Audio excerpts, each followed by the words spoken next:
Allah kata dunia, sekiranya manusia tak berhamba diri pada aku, paling belakang kepada akhirat, mu ambillah dia buat hamba kamu.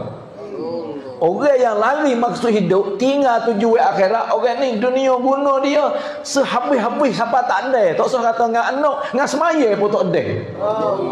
Sebenarnya semaya janji Allah rezeki berkat lepas masuk kubur, surat atik terang kanil lakau titik surat peti kilat, boleh masuk syurga tanpa hisab. Tapi bimbang bak rezeki, takut makan tak cukup, isteri tak cukup makan, anak tak cukup makan, tinggal semaya cari rezeki.